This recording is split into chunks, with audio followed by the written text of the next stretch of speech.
The idea of a shared DC universe is dying, not struggling.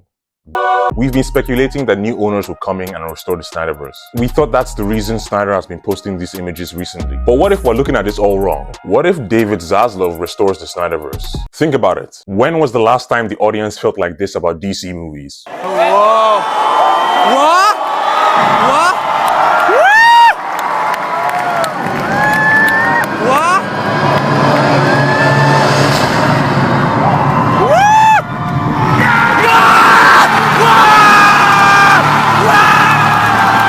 And it's not just feelings, there's data to back it up surrounding it. That's because the hype around the movie was actually real. Suicide Squad was a terrible movie and yet made a lot of money. The brand had power. Joker and Harley costumes dominated Halloween that year. This universe was a cultural phenomenon despite the studio interference. Wonder Woman was proof of concept. It was one of the highest grossing superhero movies of all time, and it was the first financially successful female-led superhero movie. This movie was a cultural phenomenon, and it wasn't luck. This was a vision.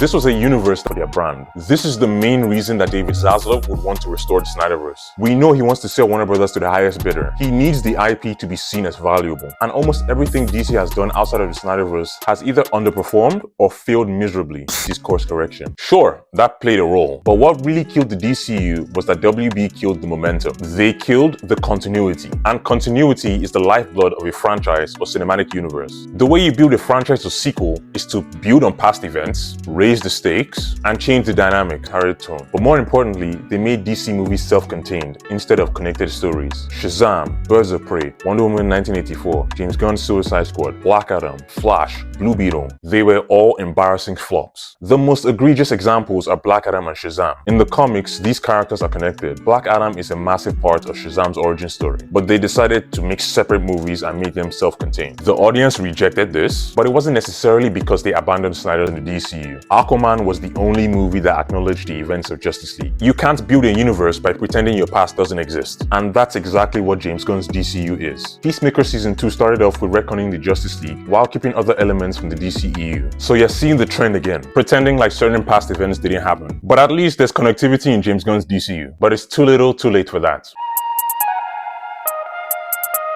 The perfect storm has arrived. Marvel is vulnerable. MCU fatigue is real. The quality has been on decline for years and it's finally caught up with them this year. The audience has clearly evolved. But after 10 years of Marvelized everything, the appetite for something different has never been stronger. But despite Marvel's struggles right now, watch what happens when the Avengers movies come out. Those massive event movies will reignite the hype for the brand. And this is the biggest thing that DC has been missing. DC haven't had a Justice League movie in 8 years. The Justice League are the DC brand. Not having a Justice League movie for 8 years is corporate malpractice. But it seems that could finally change. The time to capitalize on this. Like I said earlier, we've been speculating that new owners would restore the Snyderverse. We thought Snyder was hinting at what would come after the sale. But what if we're looking at this all wrong? What if the Snyderverse is restored before that? Think about it. We know that David Zaslav's intention was always to sell WB. He clearly wanted Superman 2025 to make $1 billion.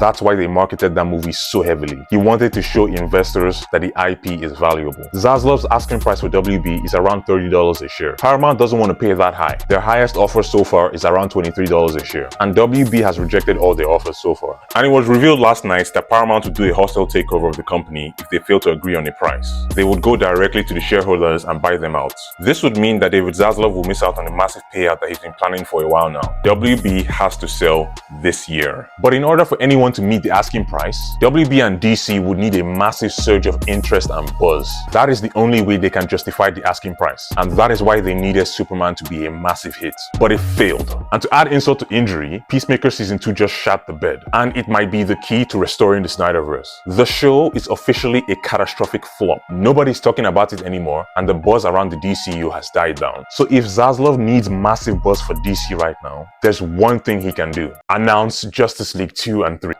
Henry Cavill, Ben Affleck, Gal Gadot, Jason Momoa. This news would break the internet. It would create so much buzz that skyrockets WB stocks. It would launch a crazy bidding war between Paramount and other interested companies. This is the way forward for DC.